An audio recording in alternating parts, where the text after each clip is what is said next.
After winning independence, America had achieved the impossible. The revolution was over, the British Army had sailed away, and the people were free.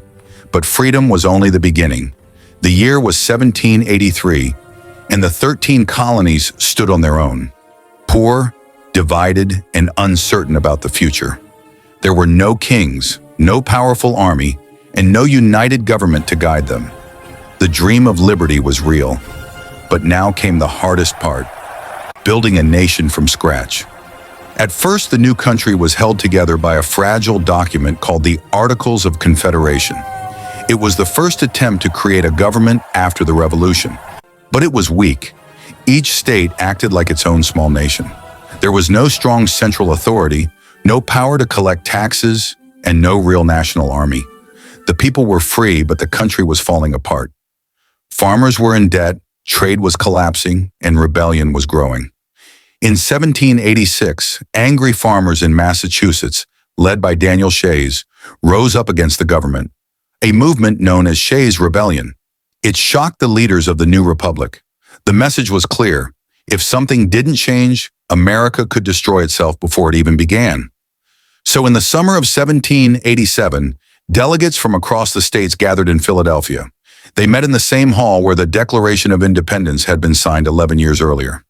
The room was hot, the air thick with debate, and the stakes higher than ever. Men like George Washington, Benjamin Franklin, James Madison, and Alexander Hamilton took their seats. Their mission: to build a government strong enough to hold the nation together, but free enough to protect the people's liberty. The meeting would become known as the Constitutional Convention, one of the most important gatherings in human history. For 4 long months, they argued, disagreed, and compromised. Some wanted a strong national government, others feared tyranny. They debated how states should be represented. Should big states like Virginia have more power than small ones like Delaware? Should slaves be counted as citizens? How should laws be made? And who should lead the nation? After months of heated discussion, a new plan emerged. The United States Constitution. It was revolutionary.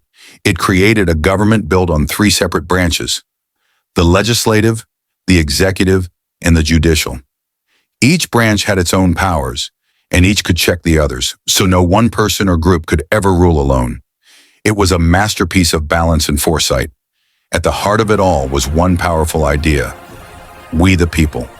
Those 3 words in the preamble symbolized everything the revolution had been fought for. Power would no longer come from kings or lords. It would come from the citizens themselves. In September 1787, the Constitution was finally signed. Benjamin Franklin, now 81 years old, looked around the room and said, "I have often looked at the sun carved on the back of the president's chair, and I was unsure whether it was rising or setting, but now I know it is a rising sun." The new Constitution was sent to the states for approval. The debates were fierce. Some feared the new government would become too strong. Others argued it was the only way to save the Union. But in 1788, after months of public discussion and essays known as the Federalist Papers, the Constitution was ratified.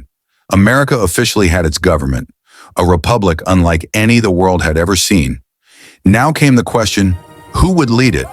There was only one choice in the minds of the people: George Washington, the hero of the Revolution, a man of integrity and humility.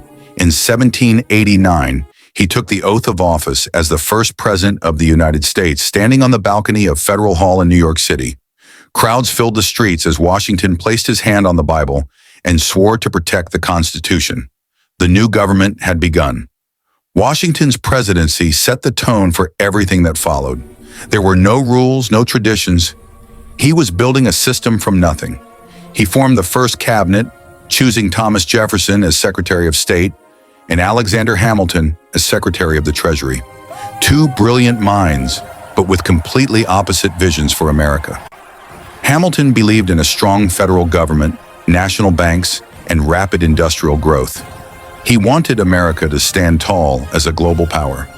Jefferson, on the other hand, believed in limited government, the power of farmers, and freedom for the individual states. Their rivalry would shape the first political parties, the Federalists and the Democratic Republicans, and their debates still echo in American politics today.